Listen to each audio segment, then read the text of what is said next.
ಈಗಂತೂ KFIಯಲ್ಲಿ ಮೂವೀಸೇ ಇಲ್ಲದೆ ಇರೋ ರೀತಿ ಆಗೋಗಿದೆ. ಮೊದಲೆಲ್ಲ ಒಬ್ಬ ಹೀರೋ ಮೂವಿ ವರ್ಷಕ್ಕೆ 2 ರಿಲೀಸ್ ಮಾಡ್ತಿದ್ರು. ತುಂಬ ಮೂವೀಸ್ ರಿಲೀಸ್ ಆಗ್ತಿತ್ತು ಆಡಿಯನ್ಸ್ನ ಎಂಗೇಜ್ ಆಗಿ ಇಟ್ಕೊಂಡಿರೋರು. ಆದರೆ ಈಗ ಎಲ್ಲ ಒಂದು ಟೈಮ್ ಟೇಬಲ್ ಮಾಡ್ಕೊಂಬಿಟ್ಟಿದ್ದಾರೆ. 1 ವರ್ಷ 2 ವರ್ಷ 3 ವರ್ಷ ಗ್ಯಾಪ್ ಕೊಟ್ಟು ಒಂದು ಮೂವಿ ರಿಲೀಸ್ ಮಾಡೋಣ ಅಂತ. ಇದರಿಂದ ಮೂವಿ ಮೇಲೆ ಎಕ್ಸ್ಪೆಕ್ಟೇಷನ್ ಜಾಸ್ತಿ ಆಗುತ್ತೆ. ಮೂವಿ ಬ್ಲಾಕ್ ಬಸ್ಟರ್ ಆಗುತ್ತೆ ಅಂತೇಳಿ ಎಷ್ಟೇ ಹೈ ಎಕ್ಸ್ಪೆಕ್ಟೇಷನ್ ಮೂವಿ ರಿಲೀಸ್ ಆದ್ರೂ ಮೂವಿ ಕಾನ್ಸೆಪ್ಟ್ ಚೆನ್ನಾಗಿದ್ರೆ ಮಾತ್ರ ಮೂವಿ ಹಿಟ್ ಆಗೋದು.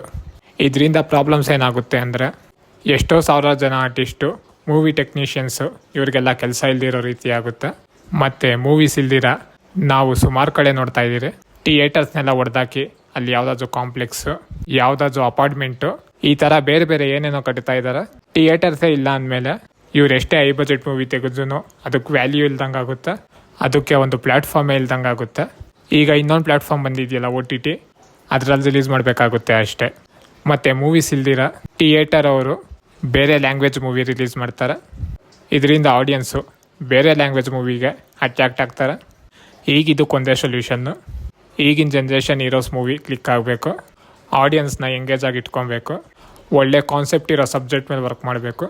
ನಾನು ಅಬ್ಸರ್ವ್ ಮಾಡಿರೋ ಪ್ರಕಾರ ಈಗಿನ ಜನ್ರೇಷನ್ ಹೀರೋಸಲ್ಲಿ ಮೋಸ್ಟ್ ಪ್ರಾಮಿಸಿಂಗ್ ಹೀರೋ ಅನ್ಸೋದು ವಿನಯ್ ರಾಜ್ಕುಮಾರ್. ಇವ್ರ ಕೆರಿಯರ್ ಸ್ಟಾರ್ಟಿಂಗಿಂದ ಇಲ್ಲಿವರೆಗೂ ತೆಗೆದಿರೋ ಮೂವೀಸು, ಇವ್ರು ಸೆಲೆಕ್ಟ್ ಮಾಡ್ತಿರೋ ಪ್ರಾಜೆಕ್ಟು ಡಿಫ್ರೆಂಟ್ ಆಗಿದೆ, ಒಂದೇ ರೀತಿ ಇಲ್ಲ. ಇವ್ರ ಫಸ್ಟ್ ಮೂವಿ ಸಿದ್ಧಾರ್ಥು, ಇದು ಕಾಲೇಜ್ ಲೈಫ್ ಸ್ಟೋರಿ. ಮತ್ತು ಅದೇ ರೀತಿ ರನ್ ಆ್ಯಂಡ್ ಟೋನಿ, ಇದೊಂದು ಎಕ್ಸ್ಪಿರಿಮೆಂಟಲ್ ಮೂವಿ. ಅನಂತು ವರ್ಸಸ್ ನುಸ್ರತ್ತು, ಇದು ಒಬ್ಬ ಅಡ್ವೊಕೇಟ್ ಸ್ಟೋರಿ, ತುಂಬ ಡಿಫ್ರೆಂಟ್ ಸಬ್ಜೆಕ್ಟು. ಒಂದು ಸರಳ ಪ್ರೇಮ ಕಥೆ, ಒಬ್ಬ ಕಾಮನ್ ಮ್ಯಾನು ಮ್ಯೂಸಿಕ್ ಡೈರೆಕ್ಟರ್ ಲೈಫಲ್ಲಿ ನಡೆಯೋ ಒಂದು ಬ್ಯೂಟಿಫುಲ್ ಸ್ಟೋರಿ.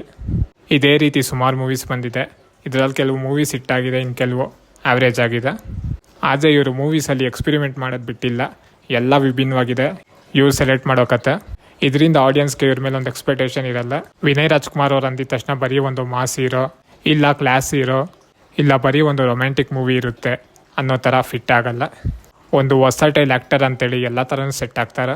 ಈಗ ಇವ್ರ ಮುಂದಿನ ಮೂವೀಸ್ ನಾವು ನೋಡಿದ್ರೆ ಕಂಟಿನ್ಯೂಸ್ಲಿ 3-4 ಮೂವೀಸಲ್ಲಿ ವರ್ಕ್ ಮಾಡ್ತಿದ್ದಾರೆ.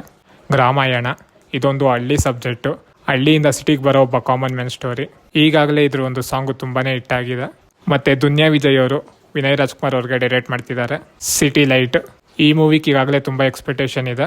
ಈಗೊಂದು ಸಾಂಗು ರಿಲೀಸ್ ಆಗಿದೆ, ಅದು ತುಂಬಾ ಟ್ರೆಂಡ್ ಕ್ರಿಯೇಟ್ ಮಾಡಿದೆ. ಇದು ಅಂಡರ್ ವರ್ಲ್ಡ್ ಬೇಸ್ಡ್ ಸಬ್ಜೆಕ್ಟ್. ಮತ್ತೊಂದು ಮೂವಿ ಮಾರ್ಚಿನ್ನು, ಇದನ್ನು ಡೈರೆಕ್ಟ್ ಮಾಡ್ತಿರೋದು BSP ವರ್ಮಾ. ಈ ಮೂವಿ ಫಸ್ಟ್ ಲುಕ್ ತುಂಬಾ ಕ್ಯೂರಿಯಾಸಿಟಿ ಹುಟ್ಟಾಗುತ್ತೆ. ಇದೇ ರೀತಿ ಜೋಗಿ ಪ್ರೇಮ್ ಅವ್ರ ಜೊತೆ ವರ್ಕ್ ಮಾಡ್ತಾರೆ ಅಂತ ಕೇಳಿಬರ್ತಿದೆ. ಈಗಿನ ಜನ್ರೇಷನ್ ಹೀರೋಸು ಎಲ್ಲ ಇದೇ ರೀತಿ ವರ್ಕ್ ಮಾಡ್ತಾ ಹೋದ್ರು ಅಂದ್ರೆ ತುಂಬ ಒಳ್ಳೆ ಡೆವಲಪ್ಮೆಂಟ್ಸು ಕಾಣಿಸುತ್ತೆ. ಮುಂದೆ ಕಾದು ನೋಡೋಣ ಏನಾಗುತ್ತೆ ಅಂತ. ಇದ್ರ ಬಗ್ಗೆ ನಿಮ್ಗೆ ಏನು ಅನಿಸುತ್ತೆ ಕಮೆಂಟ್ ಮಾಡಿ ತಿಳಿಸಿ. ಚಾನಲ್ ಸಬ್ಸ್ಕ್ರೈಬ್ ಮಾಡೋದು ಮರಿಬೇಡಿ.